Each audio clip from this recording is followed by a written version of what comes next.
Voilà. Eh bien, écoutez, je suis ravie de vous accueillir pour ce mardi des archives. Les mardis se suivent mais ne se ressemblent pas, puisque la semaine passée, nous étions le 31 août 44, et là, nous voilà revenus en arrière, sous le temps de la Pompadour. Et puis, c'est donc Hervé Benzon qui nous fait l'amitié de venir à nouveau faire une conférence pour les mardis des archives. À chaque fois qu'Hervé sort un livre, finalement, on a le droit à une conférence. Donc celui-ci date un petit peu, je vais le montrer à l'écran et à la caméra. Donc cet ouvrage qui est paru en 2019, donc un inspecteur de police parisien sur le terrain.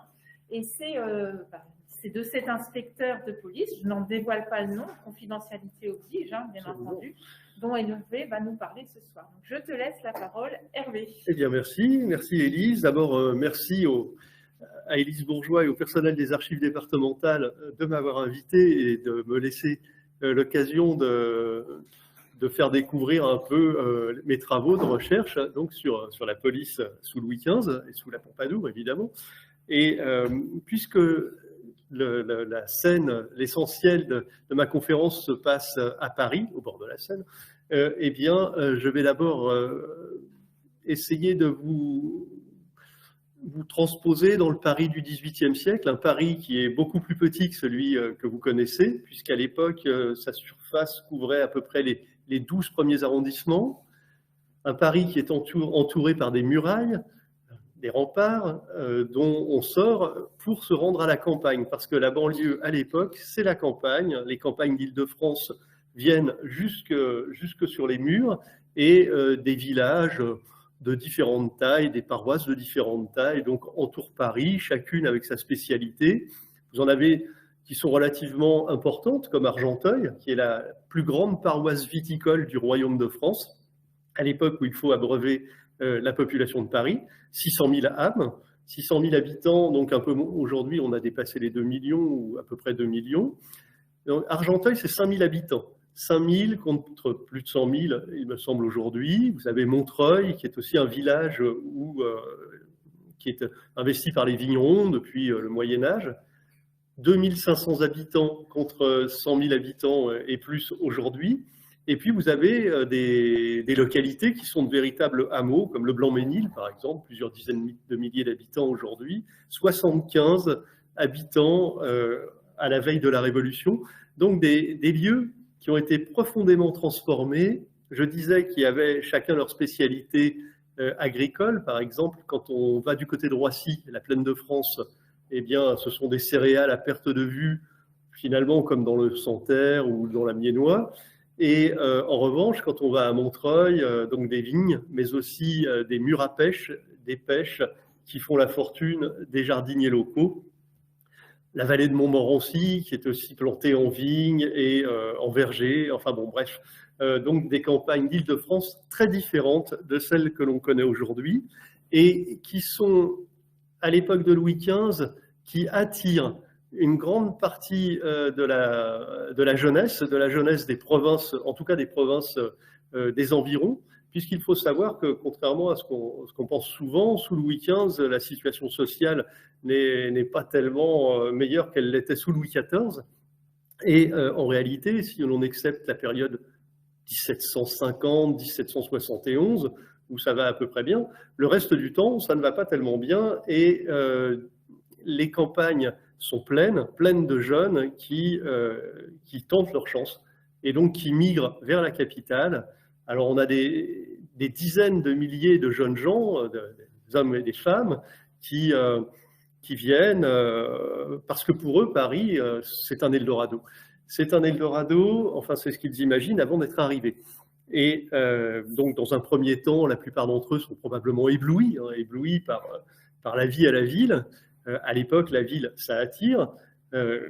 Et puis, une ville qui est pavée, une ville avec des commerces, une ville où on mange du pain blanc, à une époque où dans les campagnes, on mange du pain noir. Bon, vous allez me dire, aujourd'hui, le pain noir est plus cher que le pain blanc, mais à l'époque, c'était le contraire. Et donc, une ville où on est, a priori, comme ça, de façon superficielle, on a l'impression d'être mieux traité. En fait, en fait, il est difficile de se faire une place au soleil quand on arrive et qu'on est complètement déraciné. Et pour beaucoup, eh bien, l'Eldorado se transforme en cauchemar. Alors, on a, pour les jeunes gens, on a beaucoup de métiers, ce qu'on appelle des gangs-deniers, gangs misère. Ce sont des gens qui travaillent au jour le jour, qui sont porteurs d'eau. Il n'y a pas l'eau courante dans les immeubles, mais il y a des immeubles avec 4 ou 5 étages et il faut monter l'eau. Donc voilà, c'est un métier possible. On a des débardeurs, les ancêtres des dockers en quelque sorte, sur les quais de la Seine pour décharger la flottille de bateaux qui approvisionnent Paris depuis les provinces. Et puis on a comme ça toute une série de petits vendeurs de rue. D'ailleurs, on a des belles gravures du temps avec les cris des rues. Donc des gens qui vendent tout et n'importe quoi. Et donc tout ceci rapporte assez peu. Et puis pour les jeunes filles, les femmes, beaucoup sont couturières, travaillent comme blanchisseuse. Elles lavent le linge des bourgeoises dans la Seine. Et voilà.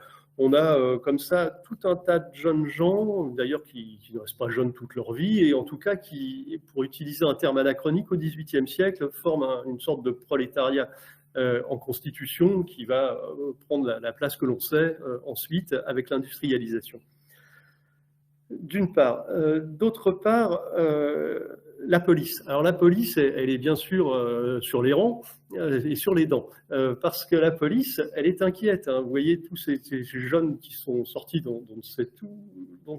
oui, c'est ça, et qu'il faut quand même contrôler, parce que certains font peur, ils sont pauvres, donc ils peuvent être inquiétants. Pourquoi ne s'en prendraient-ils pas aux biens des nantis qui sont déjà sur place, etc. Et puis, surtout, à l'époque où la religion catholique est obligatoire et où la prostitution est totalement interdite, et eh bien, je vous ai dit 600 000 Parisiens, mais 25 000 prostituées.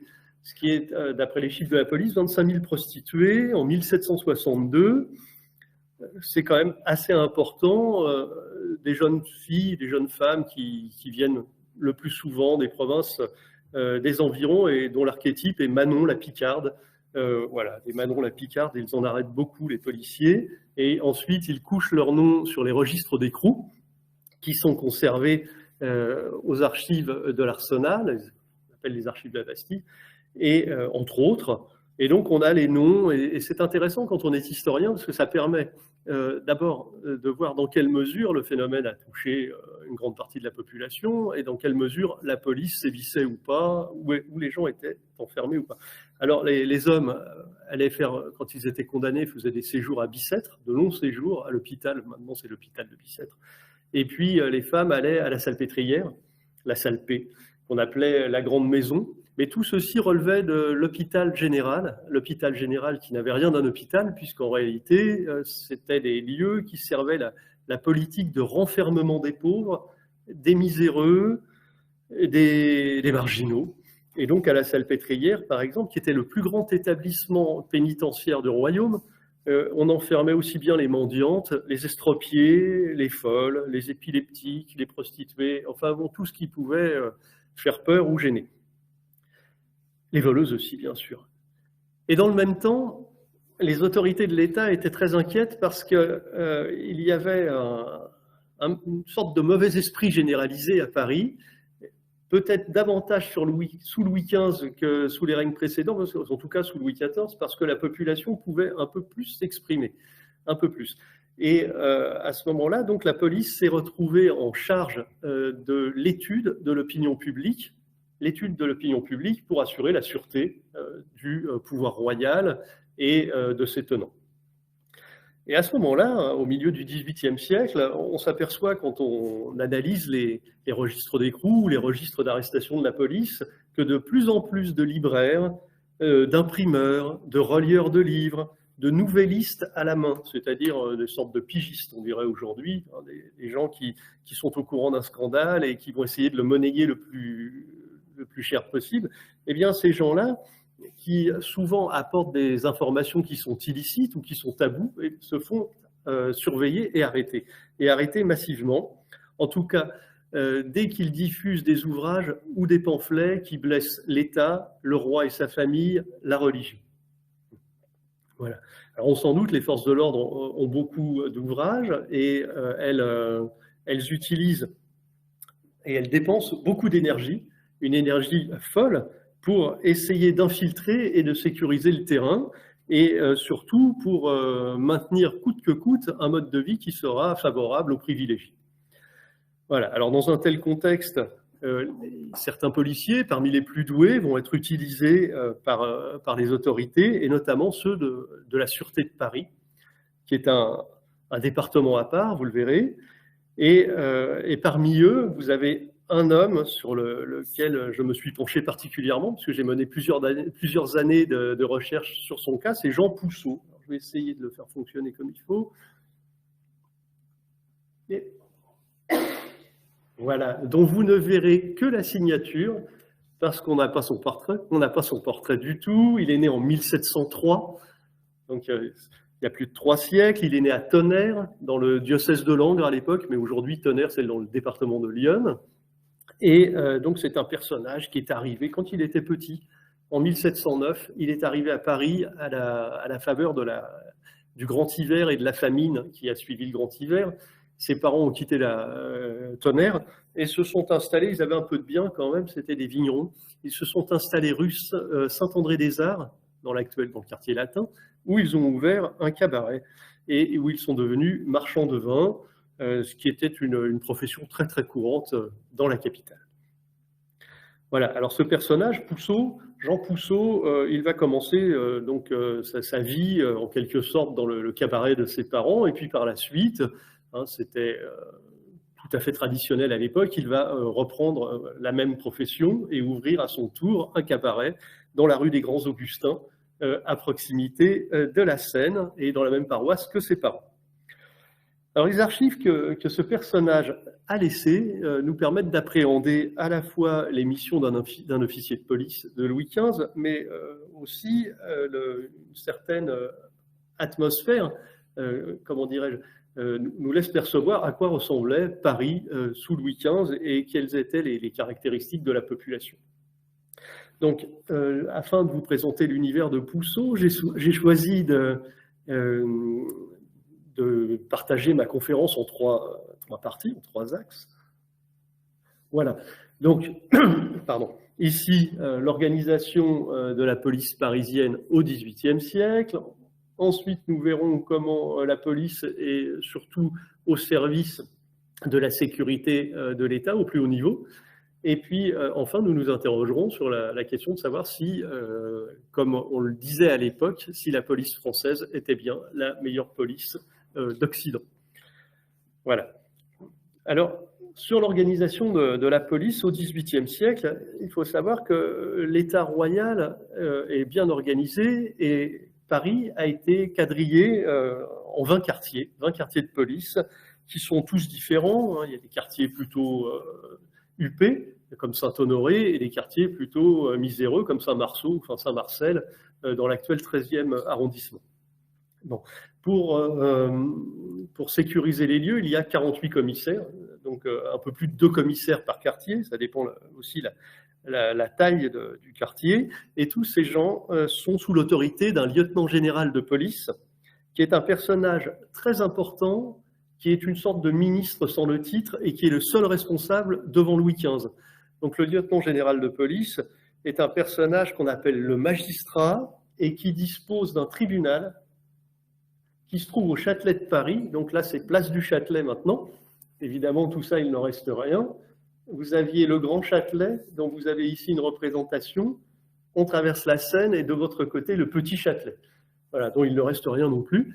Et en dessous, les prisons, enfin les geôles souterraines, inondées en hiver, lors des crues de la Seine, etc. Bon, pour partie. Et notre magistrat, donc, 2 fois par semaine, va rendre la justice, et chaque année, on sait qu'il y a 600 à 800 personnes qui passent devant lui. Donc c'est un personnage qui est craint par les Parisiens, et qui est d'ailleurs parfaitement détesté, vous le verrez, et qui, en quelque sorte, fait la pluie et le beau temps dans Paris. Ici, vous avez la figure de Berryer, Nicolas Berrier de Ravenoville, donc Berrier pour la police, qui est un personnage très sourcilleux et avec une personnalité forte, et qui va être lieutenant général de police pendant 10 ans, de 1747 à 1757, et qui est très lié à Madame de Pompadour, dont voici ici, pardon, voilà, je me suis déjà trompé, donc Berrier, avec l'un des jugements rendus par ses soins, où vous voyez qu'à chaque jugement, il y a un imprimé qui est donc diffusé afin que chacun sache ce qui s'est passé avec tel ou tel prévenu. Et donc ce personnage est, je le disais, lié avec la marquise de Pompadour, qui est la favorite royale, comme chacun sait, et qui est un personnage à la fois très intelligent, sulfureux aussi, en tout cas qui a une réputation sulfureuse parce qu'elle fait la pluie et le beau temps, celle qui est auprès de Louis XV, et surtout parce qu'elle sort d'un milieu pourtant tout à fait huppé, mais en tout cas qui n'est pas au niveau de celui de la cour de Versailles. Alors, elle s'est fait beaucoup d'ennemis, bon, peut-être que si elle avait été au niveau de la cour de Versailles, elle se serait fait aussi certainement beaucoup d'ennemis, mais elle est détestée, elle est d'autant plus détestée que le roi lui fait beaucoup de cadeaux, lui offre des châteaux, lui offre beaucoup de bijoux, beaucoup d'argent, et surtout la laisse décider de la politique extérieure du royaume à une époque où la France est souvent en guerre. Hein. Bon. Donc cette femme, elle aussi est très impopulaire, et surtout en 1750, au moment de l'affaire des enlèvements d'enfants. Il faut savoir qu'en 1750, la police enlève des enfants dans Paris. Souvent, ce sont des enfants qui sont des orphelins, des petits mendiants, mais pas toujours, puisqu'elle a même enlevé le fils d'un policier. Bon, d'ailleurs, le policier n'était pas content, après il l'a réclamé. Alors, évidemment, il y a une rumeur, il y a toujours des rumeurs. Et qu'est-ce qu'on fait des enfants? Alors, il y a ceux qui pensent qu'on les envoie en Louisiane. Ça s'est fait, mais finalement, ça s'est fait sous la Régence, donc 25 ans plus tôt, ou 25-30 ans plus tôt. Et puis, il y a ceux qui pensent qu'on tue les enfants pour prendre leur sang, pour soigner la maladie de peau d'un prince ladre, c'est-à-dire lépreux. Et voilà. Et donc, les Parisiens ne sont pas du tout contents. Alors, il y a une émeute. Il y a des policiers qui sont massacrés, d'ailleurs, notamment un exempt de police qui s'appelait l'abbé. Et Berrier, donc vous avez vu le portrait agréable juste avant, eh bien, Berrier est obligé de fuir son hôtel de police, la préfecture actuelle, si vous voulez, pour éviter d'être lynché. Donc, on a comme ça une situation qui est quand même assez crispée. Ensuite, on a, je vous disais qu'il y avait des relations entre la Pompadour et Berrier. Il faut savoir que la Pompadour a un jeune frère dont elle s'occupe beaucoup, qu'on appelle Vendière, donc appelle François Poisson de Vendière. Poisson, c'était le nom de jeune fille de la Pompadour aussi. C'est vrai que ça fait moins noble. Et donc, elle aurait aimé donc marier son frère avec la fille de Berrier.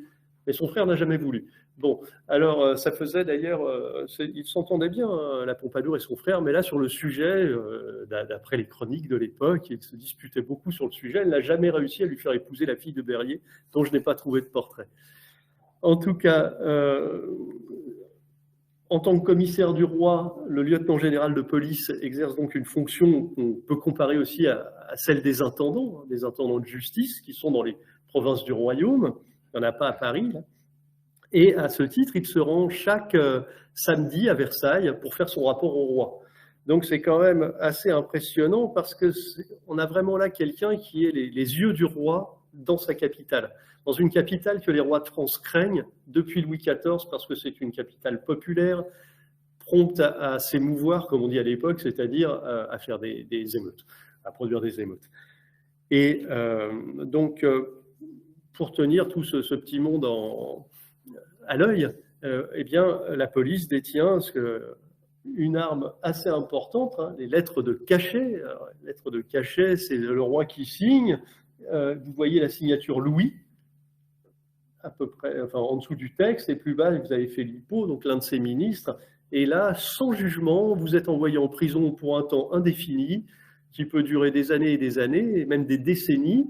Et donc, on craint beaucoup les lettres de cachet, et le lieutenant général en use et en abuse. Pour arrêter les gens, il dispose d'un appareil policier qui est assez important, qui se compose donc des commissaires, des inspecteurs de police, des archers de l'hôpital général. Un archer, c'est un simple policier en réalité, et des exempts de police, qui sont des sortes de sous-officiers.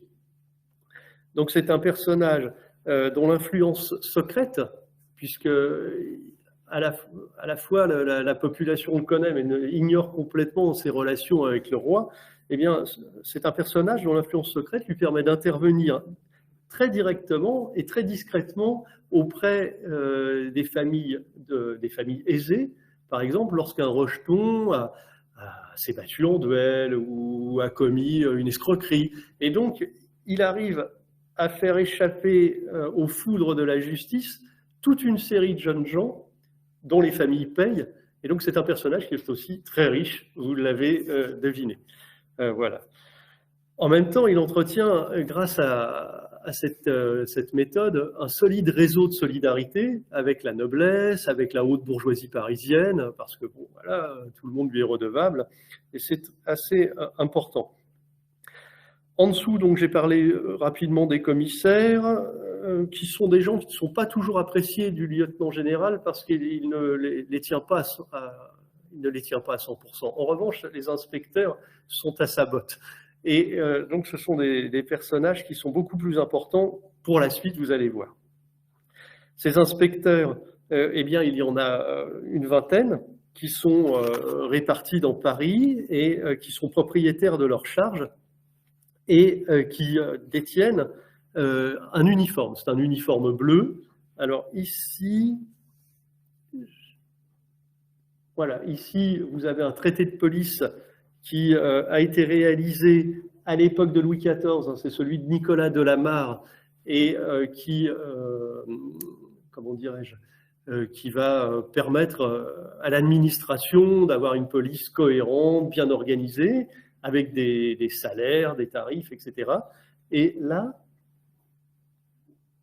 vous avez un écu de 3 livres en argent à l'effigie de Louis XV quand il était enfant, ça c'est pendant la Régence, puisque Louis XV a été roi à l'âge de 5 ans, et c'est la somme que chaque plainte rapportait au commissaire de police.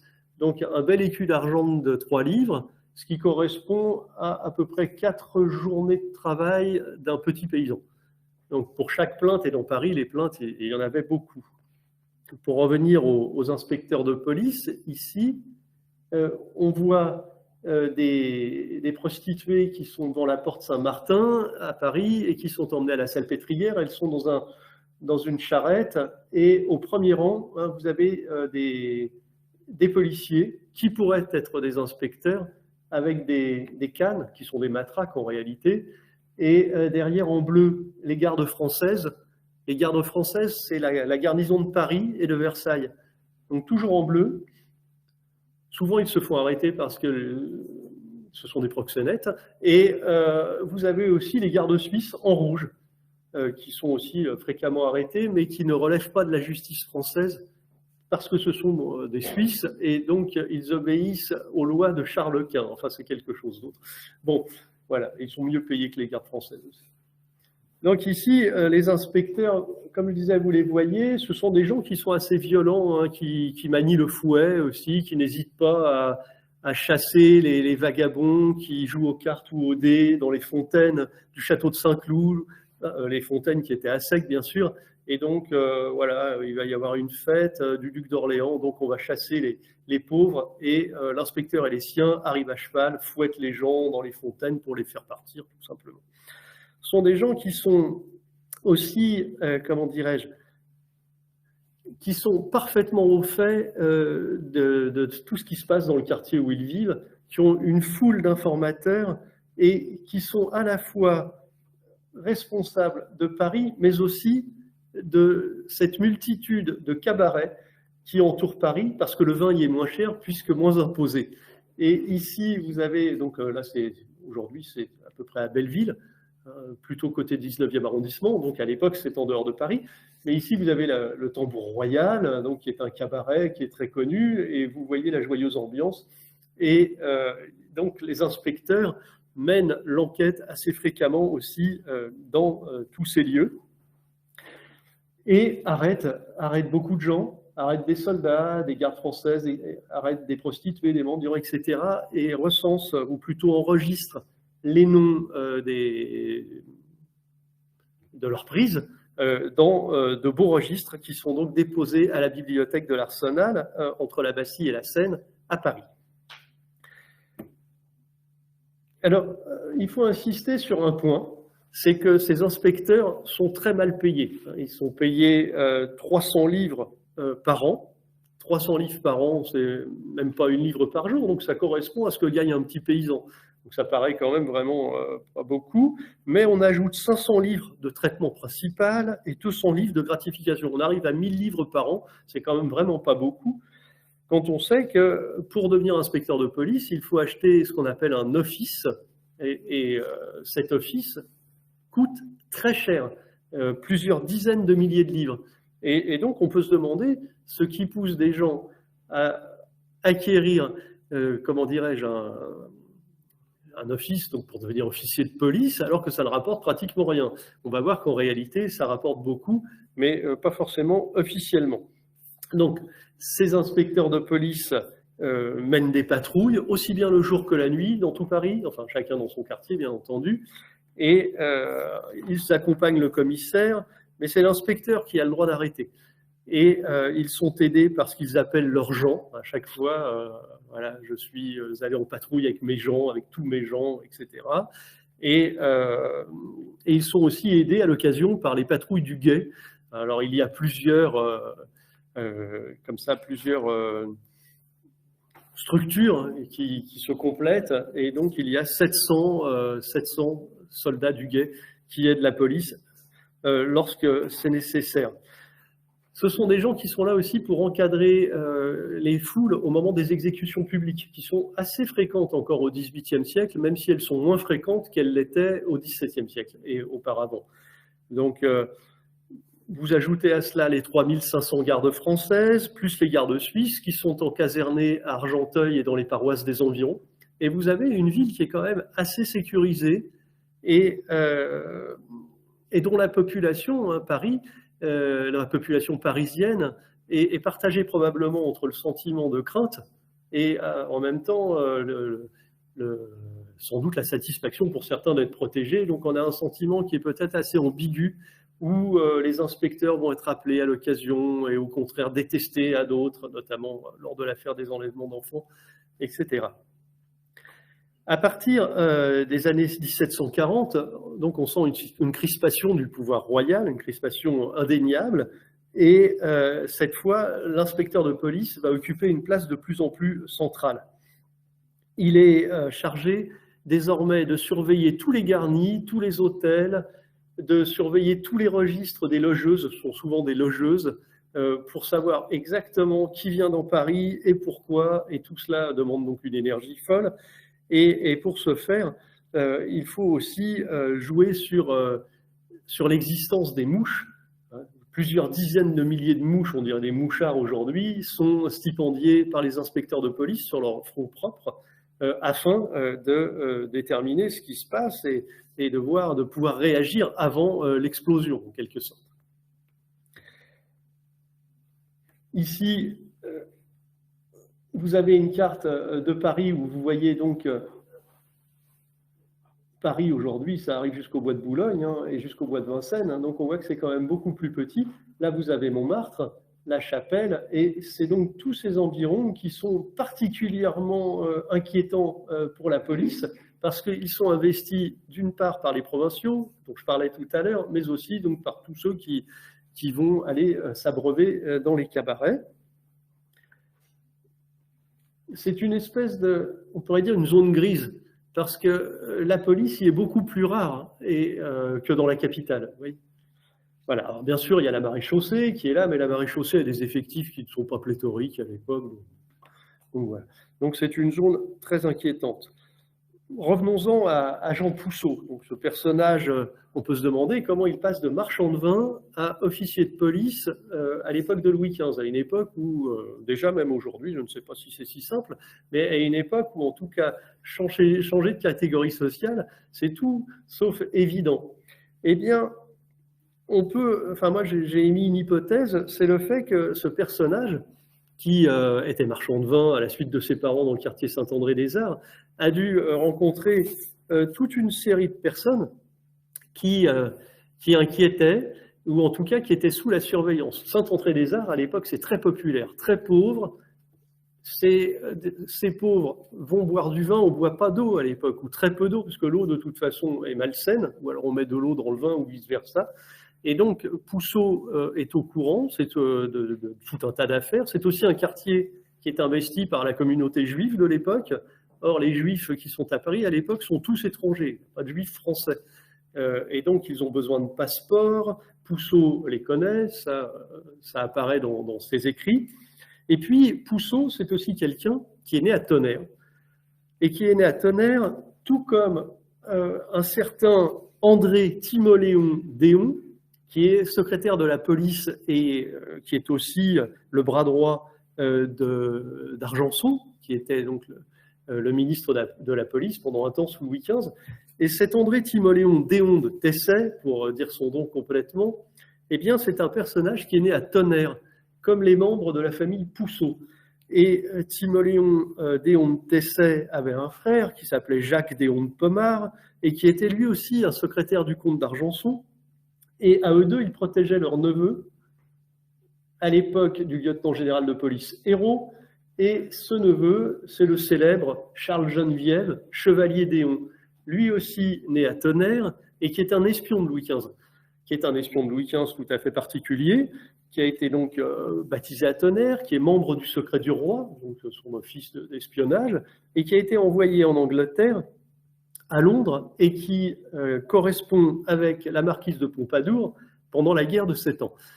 Et je me suis demandé, sans en avoir absolument jamais trouvé la preuve, mais est-ce qu'on écrit ce genre de preuve? Je me suis demandé s'il n'y avait pas des liens entre les Pouceaux et les Déon, ce qui pourrait expliquer à un moment donné qu'un jeune homme intelligent, au courant de toutes les affaires de son quartier, peut-être pourrait se retrouver subitement propulsé comme inspecteur de police et sans payer sa provision d'office. C'est-à-dire que sa provision d'office est introuvable. Alors, s'il l'avait payé, on l'aurait. On a toutes les provisions d'office de tous les inspecteurs de police du XVIIIe siècle qui sont conservés aux archives nationales, sauf la sienne.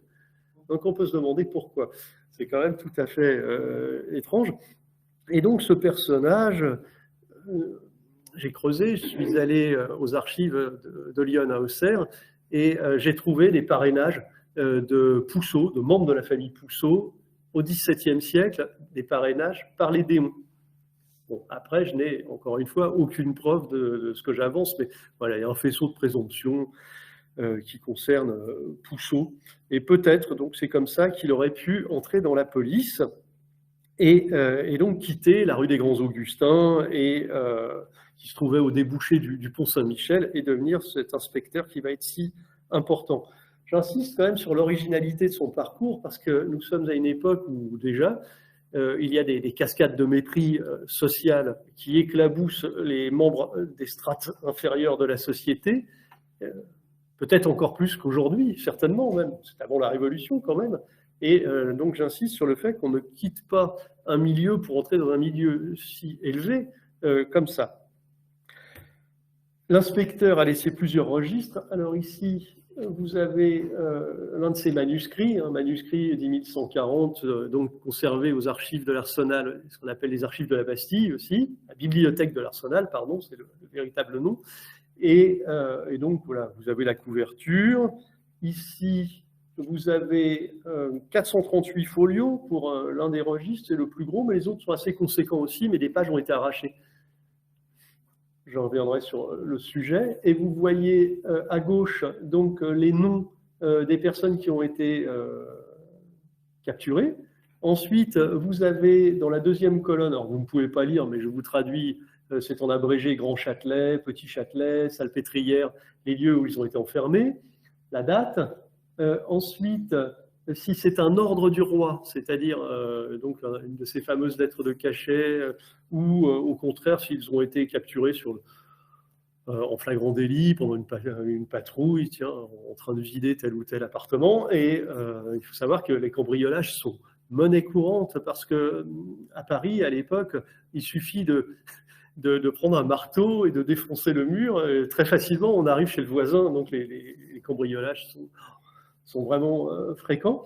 Et puis ensuite, voilà, on a dans la dernière colonne, donc la page de gauche, et puis pareil pour la page de droite, vous avez le CV de la personne voilà, qui a été arrêtée en flagrant délit ou pas, etc. On en sait un peu plus.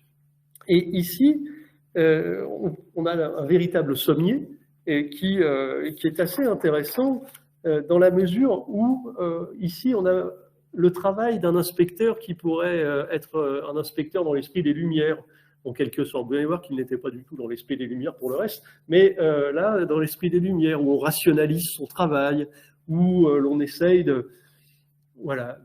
à la fois de réaliser quelque chose de cohérent, mais en même temps où on va surveiller de très près la population. On va ficher le plus possible la population, et c'est bien agréable pour les historiens, puisque après, nous, on peut faire des statistiques. 70% des captifs sont des hommes, déjà. Ensuite, sur tous ces captifs, on en a un tiers qui sont parisiens de naissance. Les autres sont pratiquement tous des provinciaux. Quelques-uns sont des étrangers, nous y reviendrons. Ce sont des gens qui, pour la plupart, sont âgés de moins de 30 ans, même si les septuagénaires qui sont arrêtés aussi. Mais donc pour la plupart, les 2 tiers des personnes arrêtées appartiennent au menu peuple, c'est-à-dire ce sont des gens pauvres. Et ensuite, plus d'un tiers d'entre eux ont arrêté soit pour vol, soit pour recel. Le recel et les vols, on vole tout et n'importe quoi à l'époque parce que tout se monnaie. Par exemple, à la messe, c'est facile et fréquent de se faire voler sa tabatière, son mouchoir. Il y a des gens qui se retrouvent en prison pour 10 ans parce qu'ils ont volé un mouchoir. Vous voyez, un mouchoir de colle, je suppose, ou un mouchoir pour faire beau, enfin, je ne sais pas. En tout cas, il y a des gens qui, eux, sont emmenés à la salle où on va les torturer et ensuite sont jugés et exécutés parce qu'ils volent aussi des objets qui se trouvent dans les églises. Et là, on est dans le blasphème, le crime de lèse, non pas majesté, mais lèse divinité, et ça leur laisse peu de chances de s'en sortir. Donc, des voleurs, des receleurs, mais aussi beaucoup de mendiants, beaucoup de déserteurs, beaucoup de jeunes hommes s'engagent dans un régiment, prennent la prime, désertent, s'engagent dans un autre régiment, prennent la prime, désertent, bon bref, voilà. Ou alors ils s'engageaient pour de bon et puis ils se sont pas entendus avec quelqu'un et ils ont voulu déserter. Ou alors parce que la guerre a éclaté et puis tout à coup ça devenait dangereux. En tout cas, beaucoup de déserteurs. Hein. Et puis beaucoup de prostituées aussi. Par contre, ça c'est remarquable pour le XVIIIe siècle, les cas de violence sont assez rares. Finalement, c'est une ville qui n'est pas dans laquelle il y a sûrement de l'insécurité, mais pas tant que j'aurais pu imaginer en ouvrant les registres. J'ai relevé parmi 2692 arrestations, 99 étrangers, parmi lesquels 20 Savoyards. La Savoie, ce n'était pas la France, 18 Suisses, 16 Allemands un peu partout, parce que ce n'était pas l'Allemagne non plus, et puis 14 Flamands, 9 Anglais et 2 esclaves noirs qui s'étaient enfuis, et l'un des deux venait de la côte des Malabars, en Inde. Il avait été acheté et ramené par un capitaine qui avait voulu en faire son cuisinier. Il l'avait installé rue du Mail, donc en plein Paris, pour qu'il apprenne le métier de cuisinier. Et sur ce, l'indélicat esclave avait fait un enfant à une Parisienne. Ils s'étaient sauvés tous les deux après avoir abandonné l'enfant. Et bon, enfin bref, ils sont allés en prison tous les deux. Voilà, on retrouve ce genre d'affaires qui aujourd'hui paraissent assez folkloriques, mais bon, qui sont la réalité du temps. À ce moment-là, un inspecteur qui est capable de tenir année après année, pendant plusieurs dizaines d'années, des registres d'une telle qualité, forcément devait attirer l'attention de sa hiérarchie. Et j'en viens à la question de la sûreté de l'État. La sûreté de l'État, on n'a pas besoin de policiers endormis, il faut des gens à la pointe. Et donc, Jean Pousseau a des espions, il n'est pas le seul à avoir des espions ou à faire espionner. Et avec ses espions, il est capable donc de déterminer toute une série de choses et de prévenir le lieutenant général de police, par exemple, de la saisie des œuvres de Voltaire qui ont été éditées à Genève. Donc évidemment, c'est interdit. Une action qui va aboutir, grâce à Pouceau, à la fermeture de plusieurs librairies, dont la librairie d'un des membres de la dynastie des Didot, en particulier, qui est écrouée à la prison de Fort-l'Évêque. C'est vers la rue du Temple maintenant, ça n'existe plus. 30 mars 1744, l'inspecteur Pouceau a aussi envoyé une lettre au lieutenant général pour l'informer des relations houleuses qui étaient entretenues entre Voltaire et la célèbre mathématicienne Émilie du Châtelet. Alors il raconte avec délice, et moi aussi, les faits et gestes de l'écrivain. Ces nouvelles sont de première main car il rémunère un domestique du philosophe pour espionner les amants, et voilà ce qui ressort. Je le cite. « Tout est rumeur chez la marquise du Châtelet. Son mari est arrivé à Cirey, qui écrit lettre sur lettre pour qu'elle vienne lui tenir compagnie. Il a fallu des peines infinies pour déterminer Voltaire à ce voyage. Depuis qu'il y est résolu, il est d'une humeur épouvantable, traite avec la dernière dureté la marquise et la fait pleurer toute la journée. » Voilà, donc on entre vraiment dans l'intimité des personnages qui sont pour certains illustres, d'autres complètement oubliés aujourd'hui. J'ai relevé aussi plusieurs rapports de l'inspecteur sur une certaine Anne-Marguerite Petit, qui est plus connue sous le nom d'Olympe du Noyer, ou encore de Madame de Winterfeld. Et cette Madame de Winterfeld a écrit les lettres historiques et galantes en 5 volumes, dans lesquels elle s'attaquait à la réputation de personnages de la cour et de la haute société, ce qui lui a valu donc d'être surveillé, puis d'être enfermé. Et il s'agit aussi de la fameuse Pimpette, qui est connue des amateurs de Voltaire, parce que ça a été son premier amour avec laquelle il a entretenu une correspondance passionnée pendant un bon bout de temps. Voltaire et les autres philosophes sont des personnages qui sont incontrôlables et qui déplaisent fort à Louis XV. Et Louis XV a peur d'eux. Alors il les craint, donc il veut être informé, il veut mieux connaître son ennemi, c'est bien connu. Et donc Pouceau va espionner régulièrement Voltaire jusqu'à ce que celui-ci parte à la cour de Frédéric le Grand en Prusse en 1749. À la même époque, Pouceau fait parvenir un autre courrier au lieutenant général, dans lequel, cette fois, il s'étend sur les mauvaises relations entretenues par Voltaire, Émilie du Châtelet et le fermier général et philosophe connu sous le nom d'Helvétius. L'inspecteur, là je le cite, dit « S'ils ont été naguère des amis zélés, la marquise s'étant trouvée sans un sol, comme à son ordinaire, n'a pu rendre une importante somme d'argent empruntée à Helvétius, et celui-ci lui a intenté un procès. Au passage, comme l'inspecteur Pouceau rémunère des prostituées pour savoir ce qui se passe dans les bordels, c'est le terme du temps, eh bien, on apprend qu'Helvétius se fait fouetter par des prostituées qui ensuite le dénoncent allègrement à la police. Donc tout ça remonte jusqu'au lieutenant général et jusqu'au plus haut niveau de l'État. Nous avons aussi, il faut être juste, le policier va aussi espionner un certain Pierre-François Guyot des Fontaines, qui était l'ennemi juré de Voltaire et qui était quelqu'un qui avait critiqué les philosophes des Lumières. Donc voilà, il espionne à gauche et à droite, en quelque sorte, pour l'époque. Pouceau s'inquiète aussi beaucoup de l'état d'esprit du public pendant la guerre de 7 ans, 1756 à 63, et il note pêle-mêle des propos sur le comte d'Argenson. Le comte d'Argenson, qui a gagné le cœur de Sa Majesté et aussi le magnifique équipage du comte de Clermont et de sa maîtresse. Voilà des propos qui reviennent et qui inquiètent Louis XV parce que le public n'a pas à s'occuper de ça. En réalité, il cite aussi l'incompréhension des Parisiens devant le peu de prévoyance du ministre d'Argenson, qui a laissé prendre 5 vaisseaux marchands au port de Saint-Valery par les Anglais. Voilà. Alors ça choque les Parisiens, vous voyez, comme quoi le port de Saint-Valery était déjà un port avec une certaine importance. En 1744, Pouceau enchaîne les perquisitions dans les librairies parisiennes, ce qui lui permet de saisir une multitude d'ouvrages interdits. Il arrête en personne le chevalier de Mouchy, vous êtes un pseudonyme, il était aussi chevalier que moi, et le chevalier de Mouchy, qui est un nouvelliste, qui est assez fameux, et qui a trahi la confiance du lieutenant général de police. Pouceau, il s'illustre aussi dans sa lutte contre les francs-maçons. Et comme c'est un excellent policier, il maîtrise très bien la situation et pour ce faire, il peut compter sur un réseau de personnages qu'il a patiemment mis en place avec son collègue Jacques d'Advenel, un autre inspecteur de police, qui est une pièce maîtresse dans la lutte contre la franc-maçonnerie. Tous les deux ont leurs entrées dans l'inframonde parisien et donc surveillent les francs-maçons, mais ils se sont répartis le travail. Ici, vous avez une représentation de l'hôtel de Soissons, vous voyez, ici. Et donc, c'est dans ce bâtiment que 37 francs-maçons sont interpellés par Pouceau et d'Advenel en 1745.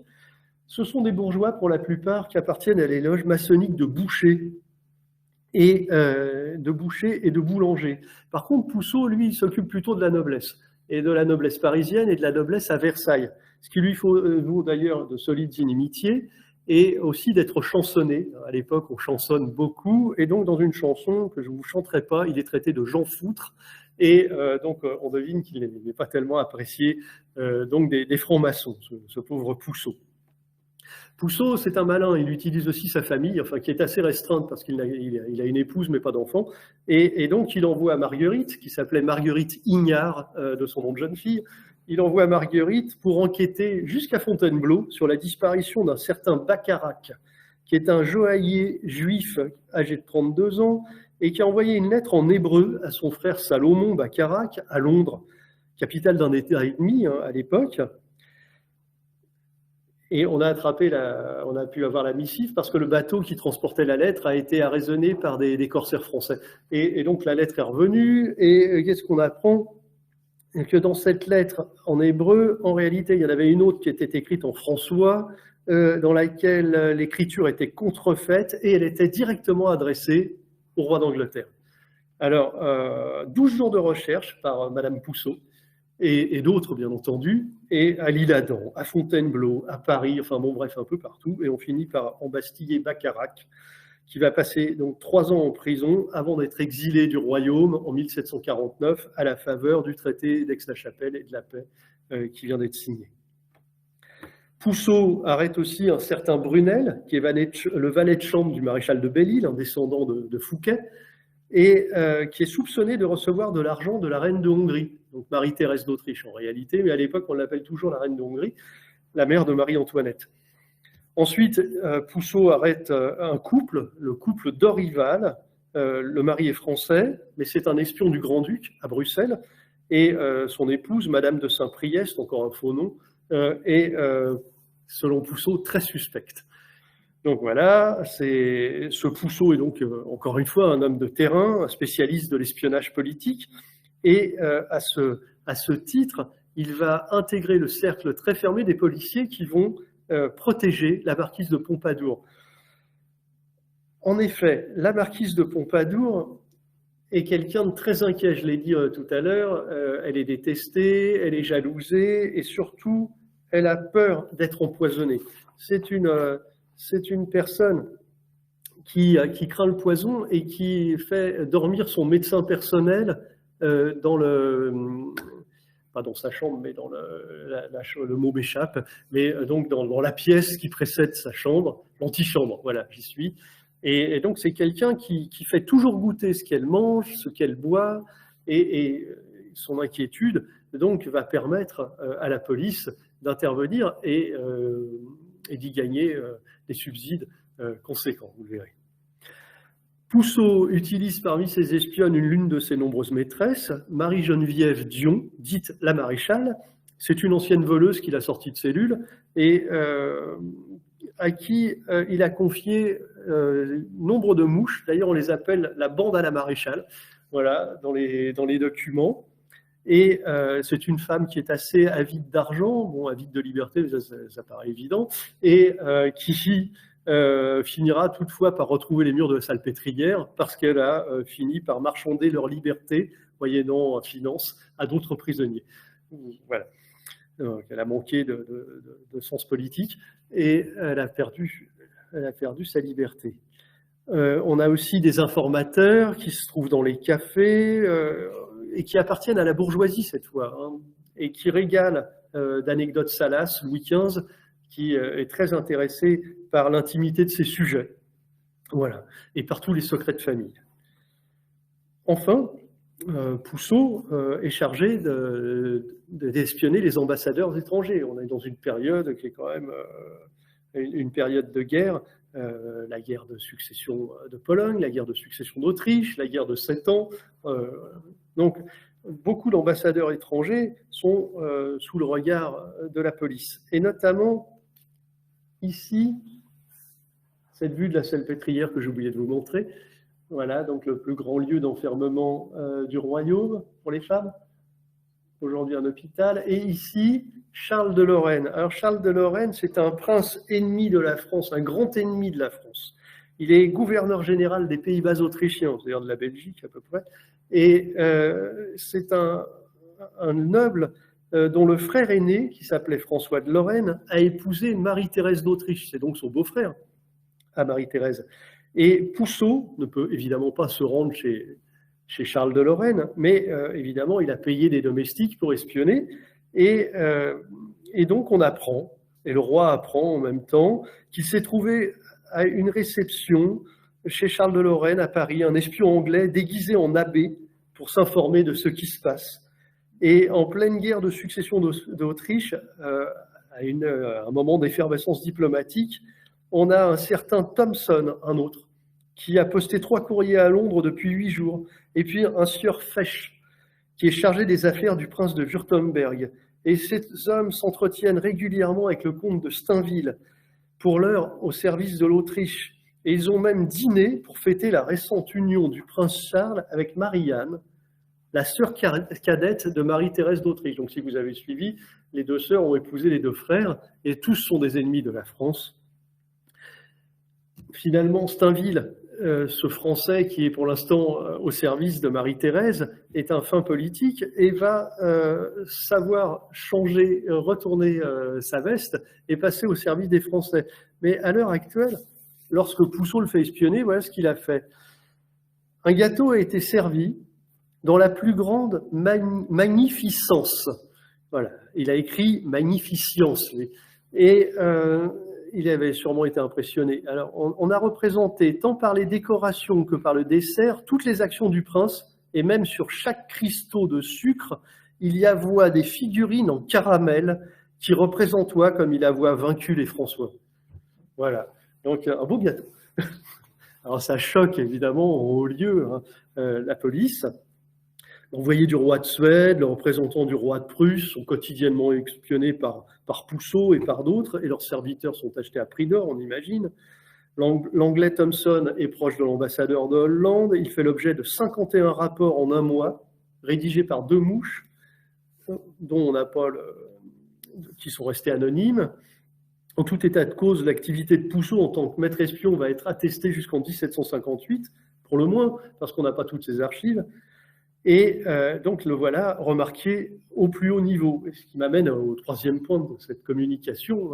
Est-ce qu'on a vraiment là la meilleure police du monde, ou en tout cas d'Occident? Parce que le monde à l'époque, c'est un peu l'Occident. Bon, eh bien, d'abord, il faut savoir que certains inspecteurs de police brillent par leur moralité douteuse. On a notamment Jacques d'Advenel, qui est un grand ami de Pousseau, qui devient inspecteur des ports de Paris, ce qui rapporte beaucoup et qui permet de fructueux trafic avec tout ce qui est débarqué à Paris. Et ce d'Advenel donc, est impliqué dans des affaires louches, et notamment une qui concerne l'armement d'un navire qui s'appelait les 3 Amis, et dont la cargaison était destinée à l'île de Saint-Domingue. En 1756, on le soupçonne tellement que ces malversations lui valent un ordre de rappel devant l'amirauté à Paris. Mais bon, ça c'est le 29 décembre et il meurt opportunément dans les jours qui suivent, déjà à l'époque. Et donc il échappe à son procès, il est mort le 3 janvier 1757, en tout cas il n'a pas pu parler. Et ensuite il y a eu un procès posthume quand même, qui a duré jusqu'en 1771. Et 12 ans après, en 1783, on est parti de 57. Nous voici en 1783, lors de la succession de son épouse, Pousseau évoque des dettes qui étaient toujours dues par date venelle. Et il ajoute « Ces biens sont absolument perdus ou en des mains très douteuses ». Donc on peut avoir des policiers, des inspecteurs de police qui du reste ont payé leurs provisions d'office et qui sont soupçonnés d'être douteux. Et puis on a aussi finalement peut-être une connivence avec le pouvoir royal, parce qu'on sait que le secret de la Poste est violé allègrement par Louis XV, qui a dépêché un contrôleur général des postes qui s'appelle Robert de Janel, et qui a lui-même 6 commis sous ses ordres et qui décachette tout le courrier, en tout cas tout le courrier des personnes importantes, à Paris pour savoir ce qui se passe dans un bureau secret, à partir de 1743. Et au cœur des scandales publics, on a la fameuse Jeanne-Antoinette Poisson, devenue marquise de Pompadour par la grâce du roi, de Sa Majesté. Alors voilà ce que disent les Parisiens, la voilà enceinte de ses œuvres, la voilà disgraciée, on va lui bâtir 8 palais à la fois. Bon, bref, on la repeint de toutes les couleurs. Et puis, il y a aussi le fait que sa vivacité d'esprit, c'est une femme de tête, et son ambition sans borne, peut-être, font qu'elle ne devrait pas, malgré tout, oublier sa place de roturière. Et ici, donc j'évoquais sa crainte pour sa vie, voici son parrain, Jean Paris de Montmartel, un richissime fermier général. Les Paris de Montmartel, les Paris ont eu à plusieurs reprises, ont tenté d'introduire une jolie jeune fille, très belle, très intelligente auprès du roi, parce que c'était pas mal d'avoir des relations auprès du roi, et comme le roi s'intéressait aux très jolies jeunes filles, très intelligentes, eh bien c'était un moyen. Et donc Jean Paris de Montmartel, qui a l'air si sympathique comme ça, arrose la police parisienne à prix d'or, 250 livres par mois. Vous vous souvenez, il touchait 1000 livres par an. Là, on arrive à 250 livres par mois. Donc voilà, la police qui passe tout à coup au service, non pas du public, mais d'un fermier général. Du reste, la Pompadour, elle a des raisons de craindre pour son intégrité. Par exemple, elle subit des allusions outrageuses qu'elle ne supporte pas, en particulier quand ça touche l'honnêteté de sa mère, qui n'était pas très honnête. Et ici, il y a un opuscule qui s'appelle Melota Osampi, Histoire africaine. En fait, c'est une histoire édifiante, pornographique, d'une prostituée noire, dont le nom, Melota Osampi, est formé par l'anagramme de Lamotte Poisson, le nom de sa mère. Voilà. Qui a écrit ça? Alors, l'opuscule a été édité aux Provinces-Unies, donc en Hollande. Alors, la police cherche et finit par trouver l'auteur, un certain Laroche-Géraud. La France est encore assez puissante pour réclamer Laroche-Géraud, qui est livré par les Hollandais et qui va ensuite passer 30 ans en prison, sans jugement. Voilà. La Pompadour est stigmatisée par des pamphlets épouvantables et donc elle se venge. C'est quelqu'un d'intelligent qui s'est attaqué elle aussi et elle se venge très habilement. Par exemple, elle va lancer les inspecteurs du département des mœurs à la poursuite des ecclésiastiques débauchés. Et il y en a beaucoup. Les bordels en regorgent. De 1756 à 1764, plus d'1 millier de prêtres vont connaître l'humiliation d'être surpris en flagrant délit par Pousseau et ses collègues et tous leurs gens. Et en flagrant délit, bien sûr, avec des prostituées. Alors ensuite, toutes ces aventures égayent évidemment Louis XV, mais surtout, c'est un moyen très intelligent de la Pompadour de faire remarquer à Louis XV que ceux qui critiquent leurs relations hors mariage n'ont rien à dire, puisque de toute façon, l'Église en fait autant. Vous voyez, et c'est vrai que le pauvre Louis XV, il est vraiment... c'est vrai qu'il s'intéressait beaucoup aux femmes, mais en même temps, lorsqu'il est tombé très malade, par exemple, pendant sa campagne à Metz, et qu'il a failli passer de vie à trépas, eh bien, les ecclésiastiques étaient là et lui réclamaient de se débarrasser de sa maîtresse, etc. Oui, bon, mais vous, voilà. Alors, ensuite, on a tout comme ça, toute une série de réputations qui sont faites, défaites par des milliers de rapports. On a les us et coutumes des ministres, des courtisans, des diplomates, des étrangers de qualité, je l'ai dit, des filles publiques, des danseuses de l'opéra, qui sont toutes plus ou moins les maîtresses des nobles de haut rang, Les comédiennes, pareil, les chanteuses de théâtre, les écrivains et les juifs, les francs-maçons. Donc, l'opinion publique est parfaitement quadrillée, et à tel point qu'un personnage comme le comte de Maurepas, en 1749, et qui s'est ouvertement réjoui de la mauvaise santé de la Pompadour, va y perdre son poste de ministre, alors que c'était un personnage qui avait la confiance de Louis XV. Mais il a eu... pourquoi il a dit ça? Est-ce qu'il l'a vraiment dit? En tout cas, c'est ce que raconte la police. On sait que je l'ai empoisonné, aurait-il dit. Comme elle craignait le poison. Voilà. À cette époque, on a aussi un autre personnage, alors là, de moins au vol, mais qui est très connu, c'est d'Henri, dit Latude. Latude, c'est un bâtard, le bâtard d'une jeune fille dans le sud de la France, dans le sud-ouest, une servante, et qui s'est engagée dans les armées du roi. Il est devenu chirurgien. Bon, il n'y avait pas besoin d'avoir une grande formation. Et il a servi, et puis à la faveur de la paix, il a été démobilisé, il s'est retrouvé à Paris, sans dessous, et il a eu une idée totalement géniale, inventer un complot contre la Pompadour. Aussi, vous voyez, il lui a fait parvenir un paquet anonyme dans lequel se trouvaient des larmes bataviques, c'est-à-dire des petites fioles dans lesquelles on peut mettre du poison, et puis c'est très fragile, il suffit de les casser, voilà, on a empoisonné, c'est fini. Et puis en même temps, il a prévenu la Pompadour que quelqu'un lui avait envoyé un paquet, mais lui il le savait parce qu'il avait entendu dire dans un cabaret que quelqu'un en voulait à sa vie, mais il ne savait pas qui c'était. Bon bref, il espérait une récompense. Et il n'aurait pas dû, c'était un très mauvais calcul, parce qu'il a été aussitôt capturé, interrogé vivement, et donc il a parlé, et il a passé ensuite 35 ans en prison, à la Bastille, puis au donjon du château de Vincennes, puis chez les fous, à Charenton, parce qu'il avait perdu la raison, et enfin à Bicêtre, jusqu'en 1784, 35 ans de prison.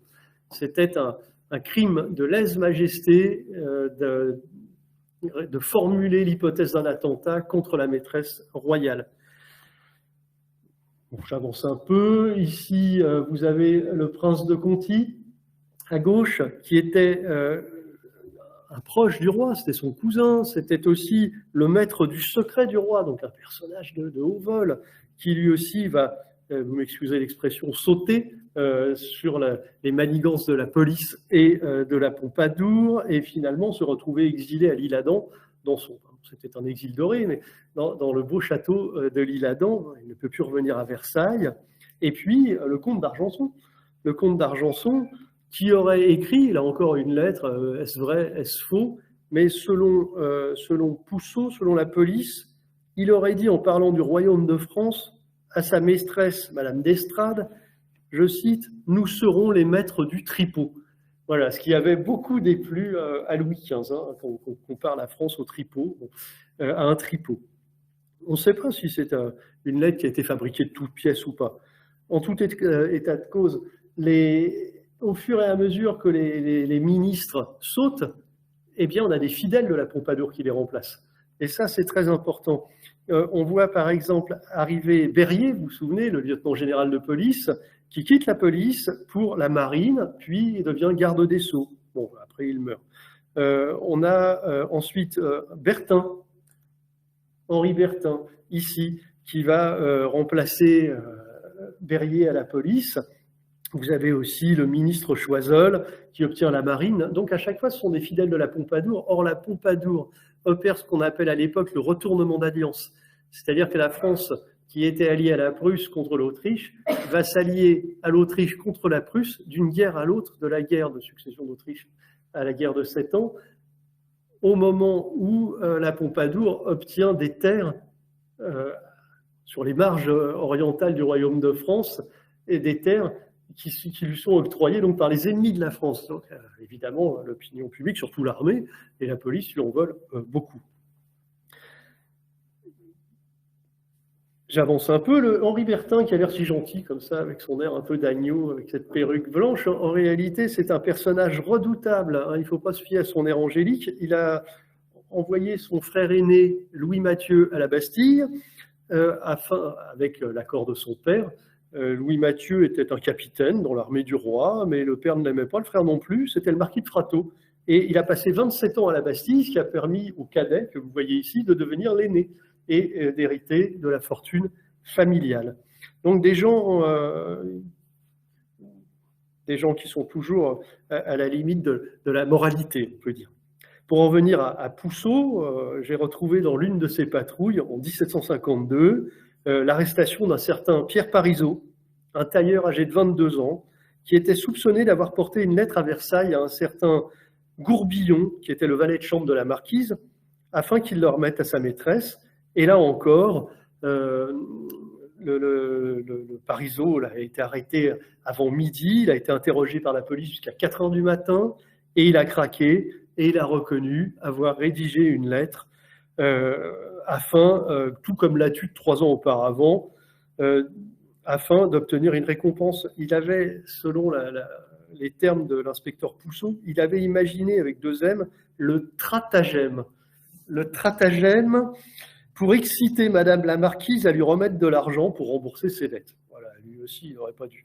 Donc la Marquise, finalement, a tout lieu d'être satisfaite de tous ses services rendus par la police et par le lieutenant général de police, dont les hommes sont visiblement à sa dévotion. D'ailleurs, après l'affaire Latude, celui des larmes bataviques, elle a même affirmé publiquement que Berryer lui avait sauvé la vie.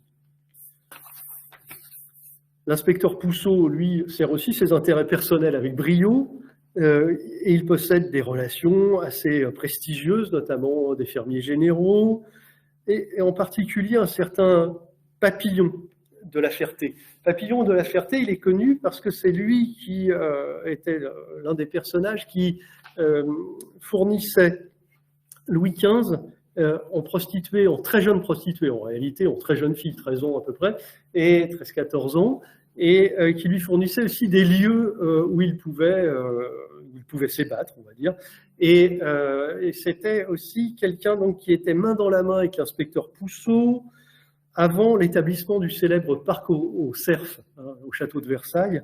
Et donc j'ai retrouvé une annonce passée par voie de presse où Pousseau énumère une maison qu'il loue. Il l'a achetée probablement comme prête-nom. Une maison neuve à louer, présentement en partie ou en entier, elle ne servait plus à ce moment-là, aux ébats du roi peut-être. Et elle est composée d'un rez-de-chaussée, une remise et écurie, 3 étages de 8 pièces de plein pied, un 4e pour des chambres de domestiques. Le tout est orné de parquet, chambranle de marbre, glace, ornements, rue de la Sourdière, paroisse Saint-Roch, donc dans les beaux quartiers, hein, s'adresser à Pousseau, inspecteur de police, etc. On peut se dire qu'au regard de son origine sociale, Pousseau, il a réussi.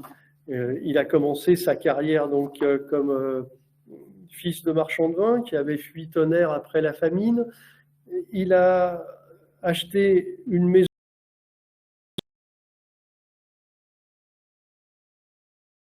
et qu'il a revendu 40 000 livres 22 ans plus tard.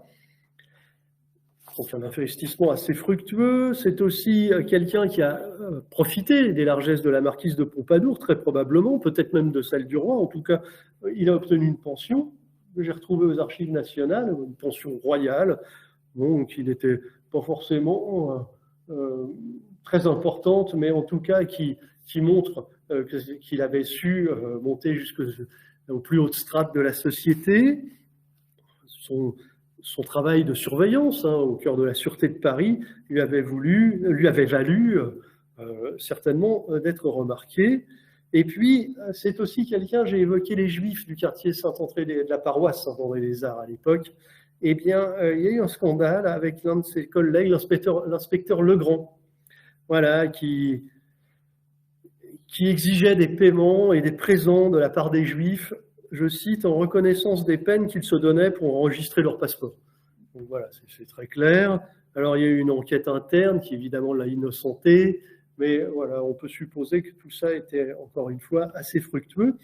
Et puis enfin, Pousseau, c'est quand même un personnage, quand il se marie en 1728, sur son contrat de mariage, qui est aux archives nationales, il a 2800 livres de dot. 2800 livres, c'est pas mal, mais enfin, c'est un gros laboureur dans le Santerre, hein, c'est tout. Et à la fin de sa vie, Donc, il a les 2 appartements, enfin, un immeuble, un appartement. Et puis, il a aussi, pour sa retraite, c'est un personnage qui est mort en 1791, hein, à 88 ans, et qui a servi la police jusqu'à 70 ans. Et ensuite, il est parti à la retraite, sans doute sur les conseils d'un commissaire qui était parti au même endroit, à côté d'Orléans, à Mardié, donc à proximité d'Orléans, un beau vignoble, et puis un château. Voilà, donc il se retrouve à la tête d'un château, et de prés, de vignes. Alors les prés et les vignes, il y en a quand même pour 30 000 livres. 44 parcelles de terre à labour aussi. Et puis un patrimoine évalué à 130 836 livres à la mort de sa femme en 1783. Sa femme, j'ai oublié de vous le dire, mais c'était la fille d'un limonadier du quai des Grands-Augustins. Bon, rien d'exceptionnel non plus. Donc, une fortune. Bon, il a certes un endettement qui est assez important, 36 000 livres, mais enfin bon, on ne prête qu'aux riches. Il avait 63 créanciers, et donc 36 000 livres pour 130 000 livres, on ne peut pas dire que le tableau soit terni. Un actif de 94 000 livres à peu près, et puis surtout le château de Mardié, qui n'a pas été estimé dans les documents que j'ai trouvés. Ce n'était pas un château fort, mais enfin c'était quand même une maison qu'on appelait le château. Voilà. Donc beaucoup de biens. C'est quelqu'un qui était monté très haut, pour pas grand-chose, vous le verrez, mais bon, j'en arrive à la conclusion. On peut dire que cette police parisienne, effectivement, était très efficace. D'ailleurs, elle a vendu son modèle à la police de Marie-Thérèse d'Autriche, pourtant notre ennemie, pendant un temps. Donc, c'était une police efficace, mais cette efficacité pour sécuriser et maîtriser un espace urbain qui était toujours inquiétant, avec des rues tortueuses, où l'éclairage public était inexistant, sauf dans quelques artères, eh bien, finalement, tout ça coûtait beaucoup d'énergie pour contrôler les émotions. L'efficacité de la police, au premier rang desquels se trouvaient les inspecteurs, qui étaient à la fois proches des élites sociales, mais aussi des parfaits connaisseurs du terrain, l'efficacité de la police, on peut la remettre en cause malgré tout, parce que cette mission, d'un côté, a servi les intérêts particuliers des grands, en particulier, on l'a vu de la Pompadour, et sûrement d'autres dont je n'ai pas retrouvé l'identité, mais malgré tout, elle a servi aussi à maintenir à bout de bras, coûte que coûte, une monarchie absolue qui était de plus en plus discréditée. Cette histoire d'enlèvement d'enfants, même si ce n'était pas pour prendre des bains de sang, il y avait quand même des enlèvements d'enfants, il y avait quand même des gens qui avaient une justice très particulière, c'est-à-dire qui échappaient à tout et d'autres qui n'échappaient à rien et qui passaient 10 ou 15 ans en prison pour un vol de mouchoir. Donc, on peut se demander dans quelle mesure cette police n'a pas desservi in fine le pouvoir royal, parce qu'au moment où éclatent les premières lueurs de la Révolution, eh bien, les premiers à se faire arrêter, ce sont ces fameux inspecteurs de police. Alors Pousseau, lui, en 1789, il a 86 ans, il est à la retraite, le mot n'existe pas, en tout cas, il est parti, il a quitté Paris, il meurt opportunément de sa belle mort, sans avoir eu d'enfant, ou en tout cas, s'il en a eu, on ne le sait pas, parce que s'il en a eu, ils sont morts en bas âge, et les registres paroissiaux de Paris ont brûlé avec l'hôtel de ville pendant la Commune.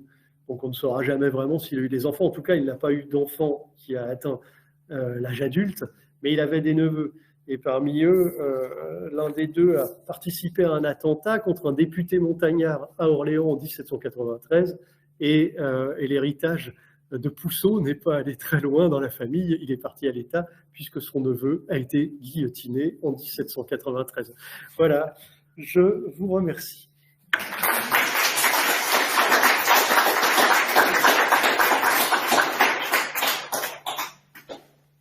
Hervé, je te remercie pour cette histoire passionnante, enfin voilà, captivante.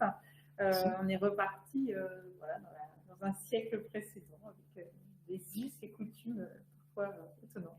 Est-ce que vous avez des questions dans la salle? Je m'en ferai le porte-parole parce que la conférence est filmée et sera diffusée donc sur notre chaîne YouTube. Est-ce qu'il y a des questions à poser à Hervé? Voilà. Vous pouvez poser des questions, même filmer. Bah, vous ne serez pas filmé en revanche. On entendra vos voix derrière les masques. Est-ce que vous avez retrouvé le successeur de Pousseau avec les lettres de provision? Je vais reformuler la question parce que je ne suis pas sûre que le micro enregistre. D'accord. Est-ce que tu as retrouvé le successeur de Pousseau? Alors, non, mais en réalité, je n'ai pas cherché. Mais on l'a forcément. Je n'ai pas cherché dans la mesure où Pousseau, à partir de 1754, il cesse d'être un inspecteur de terrain.